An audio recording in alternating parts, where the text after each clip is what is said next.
জয় জয় শ্রী চৈতন্য, জয় নিত্যানন্দ, জয় অদ্বৈত চন্দ্র, জয় गौर भक्त वृंद। हरे कृष्णा। तो हम लोग श्री चैतन्य भागवत आदि खंडो पहला अध्याय श्लोक संख्या 77 तक हम पढ़ चुके थे। संसारेर पार हई भक्तिर सागरे, যে ডুবিবে সে ভজুক নিতাই চাঁদেরে। तो जो व्यक्ति इस संसार की समुद्र को पार करके भक्ति की सागर में डुबकी लगाना चाहता है, उसे क्या करना है? नित्यानंद प्रभु की चरणों की वंदना भजना करना है। वैष्णव चरणे मोर এই মনস্কাম, भोजी যেন जन्मे जन्मे प्रभु बलराम।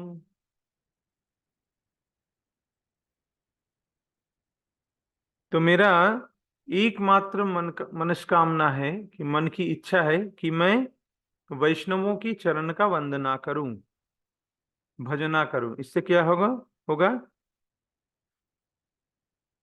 वैष्णवों की चरण में मेरा ये एक ही मनस्काम है कि उनकी कृपा से मैं जन्म जन्म प्रभु बलराम की भजना कर सकूं। तो यहाँ पे एक बहुत अच्छा चीज हमको दिखाई देता है कि वैष्णवों की कृपा से ही हमें भजन करने की शक्ति प्राप्त होते हैं। वैष्णवों की कृपा के बिना हम भगवान की भजना नहीं कर सकते। इसीलिए लेखक श्री वृंदावन दास ठाकुर वैष्णवों की चरणों में अपना मनस्कामना को व्यक्त करते हैं कि भोजी जनो जन्मे जन्मे प्रभु बलराम, द्विज विप्र ब्राह्मण जनो ना जहनो ना, द्विज विप्र ब्राह्मण जे हेनो नाम भेद, यही मत नित्यानंद अनंत बलदेव। जैसे ब्राह्मण का अलग अलग नाम होता है, कभी उनको द्विज कहा जाता है, कभी विप्र कहते हैं, कभी ब्राह्मण कहते हैं। तो एक ही ब्राह्मण का ही तीन नाम है। तो वैसा ही बलराम का भी ऐसा ही तीन नाम है। ऐसे तीन नाम क्या है? नित्यानंद, अनंत और बलदेव। नित्यानंद, अनंत शेष और बलदेव, ऐसा ही तीन नाम, अलग अलग तीन नाम है, व्यक्ति एक ही है। অন্তর্যামী নিত্যানন্দ বলিলা কৌতুকে, চৈতন্য চরিত্র কিছু লিখিতে পুস্তকে।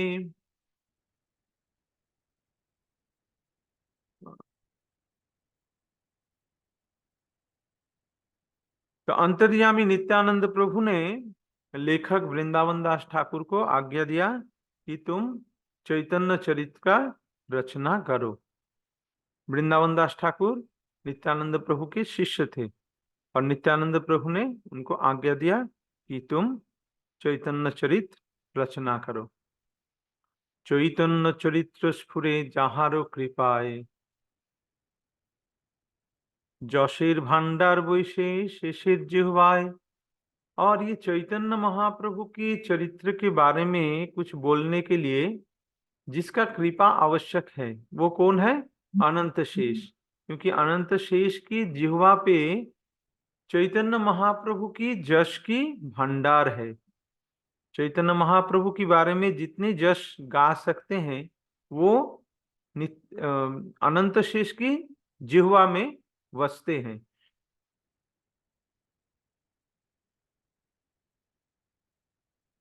অতএব যশময় বিগ্রহ অনন্ত,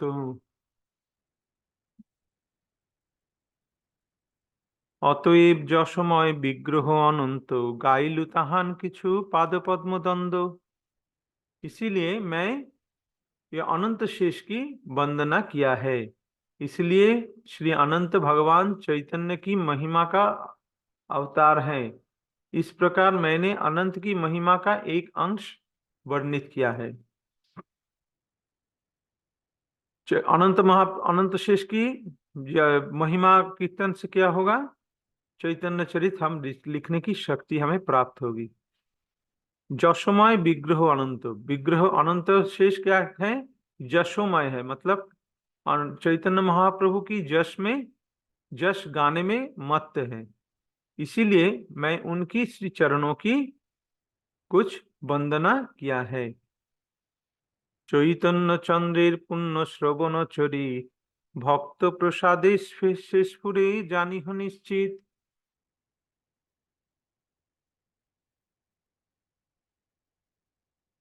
चैतन्य चंद्रेर पुण्य श्रवण चरित भक्त प्रसादे से स्फुरे जानिह निश्चित। अभी ये चैतन्य महाप्रभु की पुण्य चरित्र कथा गाने की शक्ति कब प्राप्त होता है?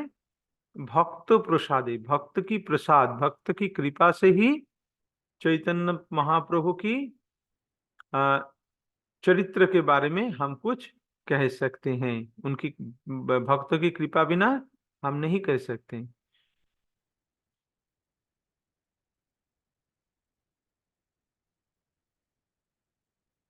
वेद गुज्ज चैतन्य चरित्र के बा जाने ताई लिखी जहा सुनी आछि भक्त स्थाने। और यहाँ पे लेखक बोल रहे हैं कि ये जो वेद गुज्ज है, चैतन्य चरित्र वेद गुज्ज है। वेद गुज्ज मतलब वेदों में इसका वर्णन नहीं है।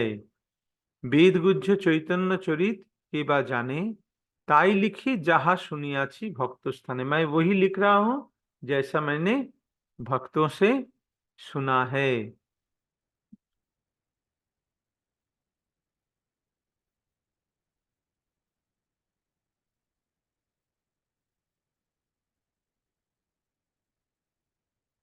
श्लोक संख्या 86।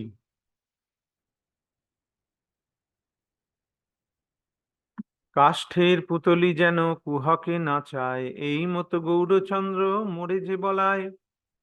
जैसे कठपुतलियों को जो ये है, जो मतलब चालक है, उसको नचाते हैं, वैसा ही स्वयं गौरचंद्र मतलब गौर हरि चैतन्य महाप्रभु मुझसे जैसा बुला रहे हैं मैं वैसा ही बोल रहा हूँ। सर्व वैष्णवेर पाए करी नमस्कार इथे अपराध किछु নহু को अमार। और मैं सारे वैष्णवों की चरण में प्रणाम करता हूँ जिससे मेरा कुछ अपराध ना हो जाए। तो ये कुछ शुभ कर्म करने की पहले ऐसा करना चाहिए कि वैष्णवों की चरण में, ऐसा है नहीं कि उन सारे वैष्णव उनके सामने है, वो अपने मन ही मन सबको अपना प्रणाम अर्पित कर रहे हैं। फिर श्लोक संख्या 88।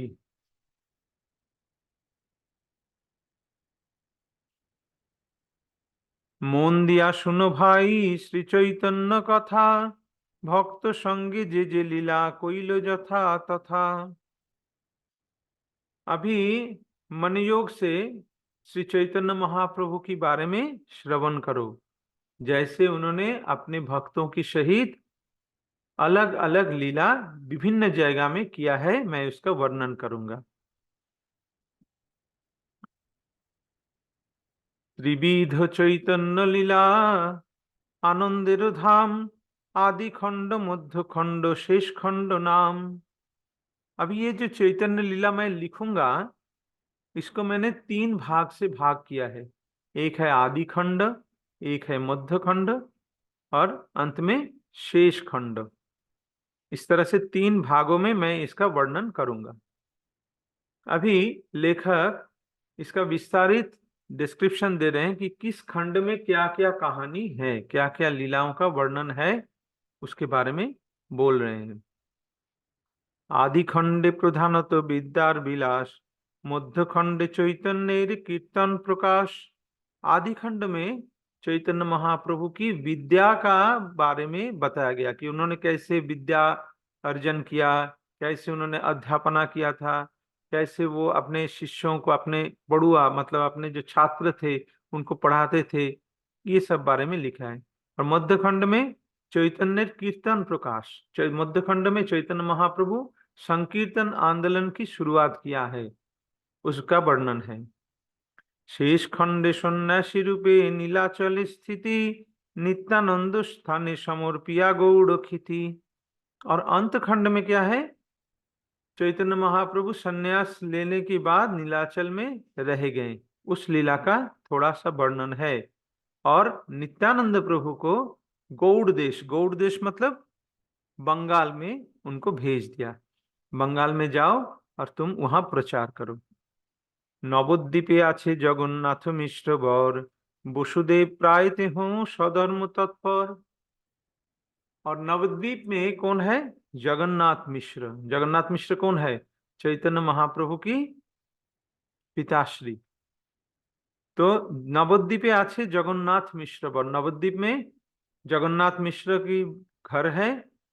वसुदेव प्राय ते हों सधर्म तत्पर, और वो कैसे हैं? जैसे वसुदेव जैसा था वैसा ही वसुदेव जैसा स्वधर्म तत्पर, अपने धर्म में दृढ़ हैं।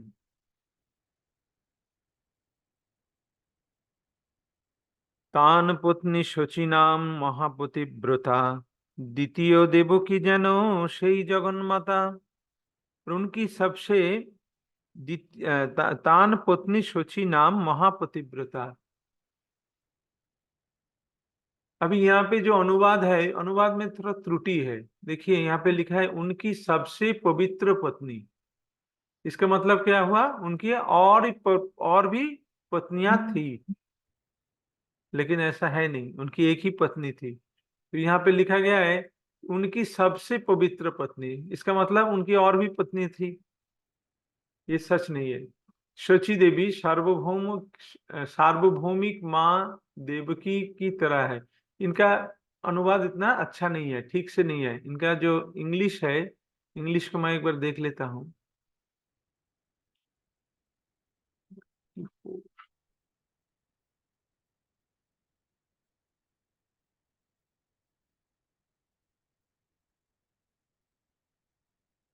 91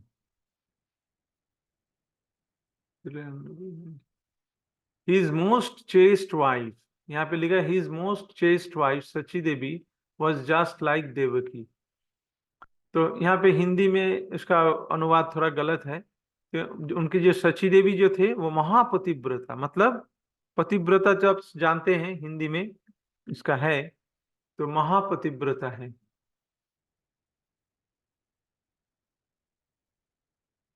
और वो द्वितीय देवकी जानो সেই जगन माता, और वो जैसे देवकी जैसे हैं, द्वितीय देवकी असल में तो वही है, वसुदेव और देवकी यहाँ शची और जगन्नाथ मिश्र बने हैं। तान गर्भे अवतीर्णा हईला नारायण, श्री कृष्ण चैतन्य नाम संसार भूषण। और उनकी गर्भ में स्वयं भगवान नारायण अवतीर्ण हुए।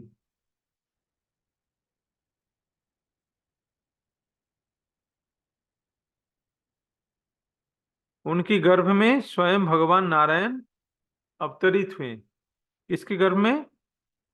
शची देवी की। और उनका नाम हुआ श्री कृष्ण चैतन्य नाम से, वो सारे संसार में विख्यात हैं। आदि खंडे फाल्गुन पूर्णिमा शुभ दिने, अवतीर्ण हईला प्रभु निशाय ग्रहणे। आदि खंड में वर्णन है चैतन्य महाप्रभु की जन्म के बारे में, कैसे उनने अवतीर्ण हुए थे। फाल्गुन महीने में, फागुन की महीने में पूर्णिमा के दिन, जिसको दोल पूर्णिमा कहते हैं, होली पूर्णिमा, उसी दिन चैतन्य महाप्रभु संध्या के समय अवतरित हुए हैं। हरिनाम मंगल उठिल चतुर्दिगे, जन्मिला ईश्वर संकीर्तन करी आगे। और जब उनकी अवतरण की समय हुआ, तो उस समय सारे संसार में, सारे जगत में हरि कीर्तन, हरिनाम कीर्तन के साथ चैतन्य महाप्रभु अपना चैतन्य महाप्रभु प्रकट हुए। जन्मिला ईश्वर संकीर्तन करी आगे।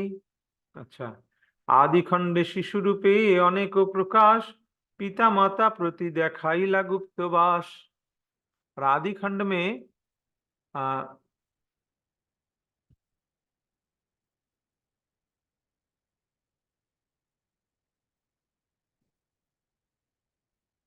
आदिखंडे शिशु रूपे अनेक प्रकाश, पिता माता प्रति देखाइला गुप्तवास।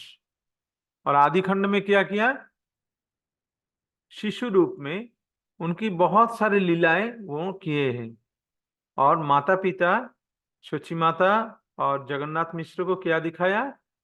अपना गुप्तवास। गुप्तवास मतलब भगवान का जो चिन्मय धाम है, वो वृंदावन धाम को दर्शन करवाया अपने माता पिता से, माता पिता को।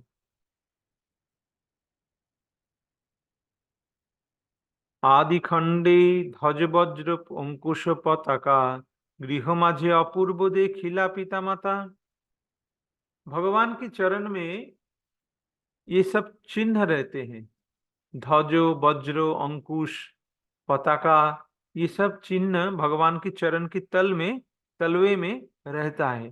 तो महाप्रभु का भी ऐसा था, और उन्होंने ऐसा लीला किया था।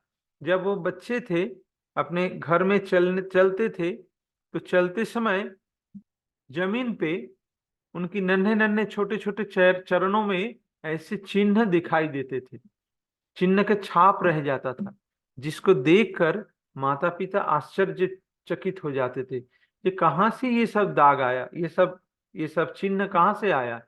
ये तो नारायण की चरण में होता है।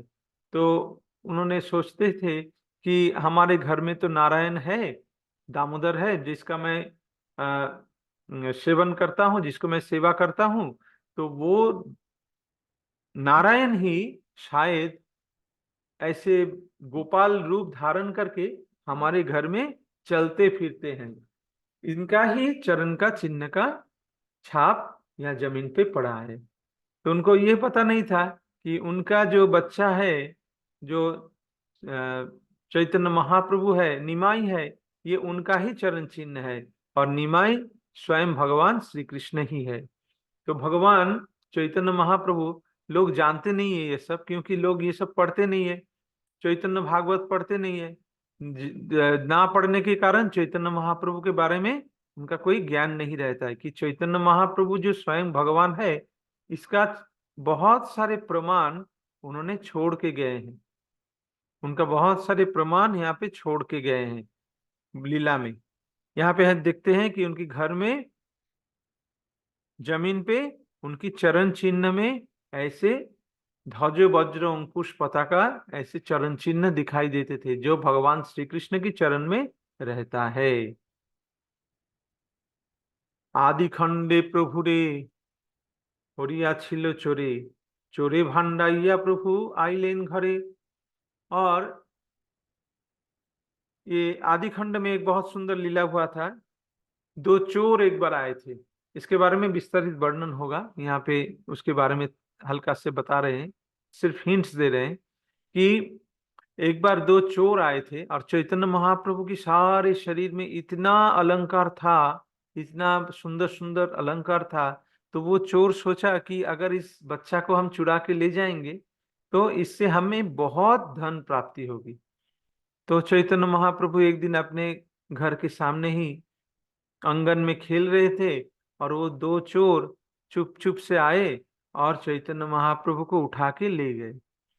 और चैतन्य महाप्रभु भी उनके साथ, निमाई भी उनके साथ चले गए, क्योंकि निमाई उनके साथ कुछ लीला करना चाहते थे। तो निमाई उनके साथ चले, और वो चोर ने क्या किया, निमाई को अपने कंधे पे बिठाया, बिठा के दौड़ना शुरू किया, और दोनों ने आपस में बातें करने लगे। ये कह रहा है कि मैं ये लूंगा, ये कहता है मैं ये लूंगा, ये कहता है मैं हार लूंगा, ये कहता है मैं बाला लूंगा, ये मैं चूड़ी लूंगा, ये इसका नुपुर लूंगा। ये सब अपने अपने आप में बात करते करते जा रहे हैं। और निमाई, शिशु निमाई, बच्चा निमाई है, वो कान में बैठे हुए आनंद ले रहे हैं, उनका भ्रमण का आनंद ले रहे हैं कि कैसे हमको सारा नगर में ये दो व्यक्ति हमें भ्रमण करा रहे हैं। और भ्रमण करते करते करते करते वो लोग तो जा रहे थे अपने घर। संध्या के समय आ गया, दौड़ते दौड़ते वो लोग, संध्या आ गया। संध्या के समय देखा, जब उन्होंने देखा कि संध्या हो गया, तो उन्होंने देखा कि वो कहाँ पहुंचा है, अपना घर नहीं पहुंचा है, वो निमाई के घर में ही आके पहुंच गया। निमाई ने उसको सारा नगर में भ्रमण करवाया, अपने माया से उनको मोहित करके सारा नगर में भ्रमण करके आपने खुद के घर के सामने ही उनको लाके खड़ा कर दिया। तो जब उन्होंने देखा कि हम तो जगन्नाथ मिश्र की घर में ही आके पहुंच गए हैं, मतलब यहाँ से भाग के अपना घर जाना चाहिए था, ना जाकर जगन्नाथ मिश्र के घर में ही आ गए। तो वो लोग तुरंत उसको छोड़ के भाग गए। ये बहुत सुंदर लीला है। तो ऐसे ये लीला भी आदि खंड में आएगा। आदि खंडे जगदीश हिरण्येर घरे नैवेद्य खाइला प्रभु श्रीहरि बासरे। और इस आदि खंड में वर्णन है, जगदीश और हिरण्य नाम के दो ब्राह्मण थे।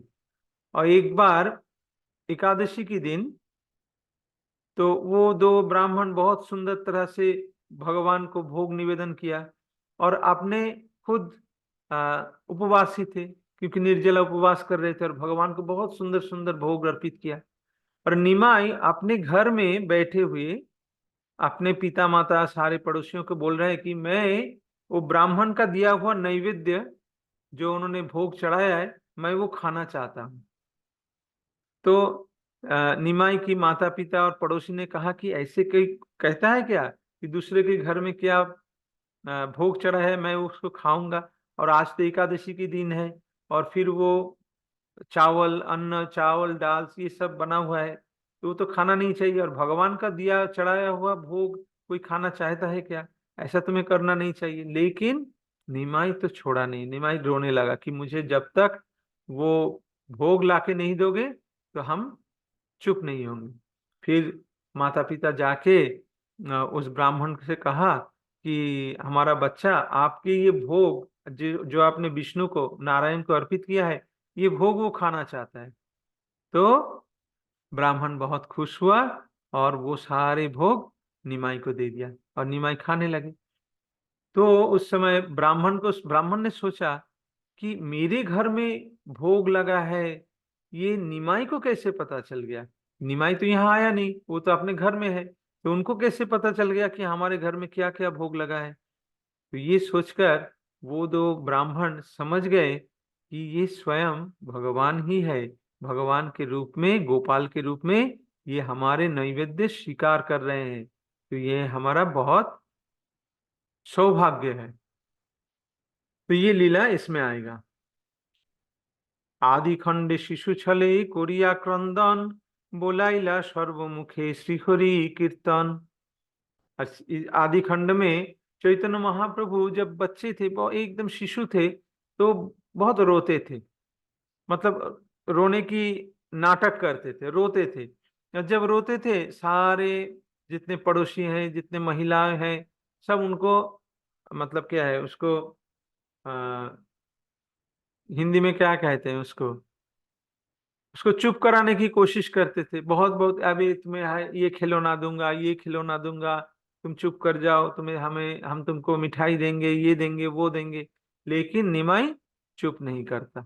निमाई रोता ही जाता है, रोता ही जाता है। तो एक बार ऐसे रो रहे थे, और सारे महिलाएं, जितने पड़ोसी महिलाएं थे, वो सब मतलब एकदम थक चुके थे कि निमाई रोना बंद ही नहीं करता है। तो एक महिला ने कहा, हे हरि, इस बच्चे को कैसे हम चुप करवाऊं? हे हरि, मैं इस बच्चे को कैसे चुप करवाऊं?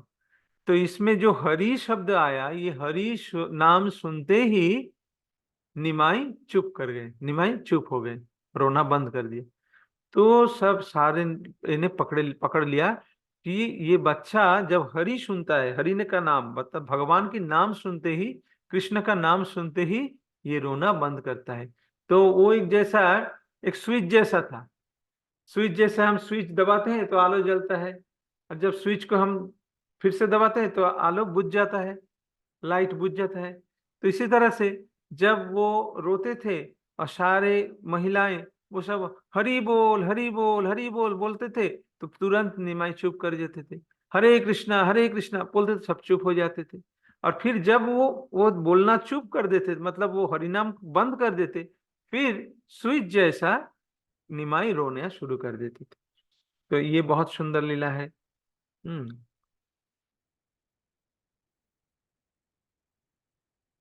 आदि खंडे लोक बर्ज हांडिर आसने बसिया मायरे तत्व कहिला आपने।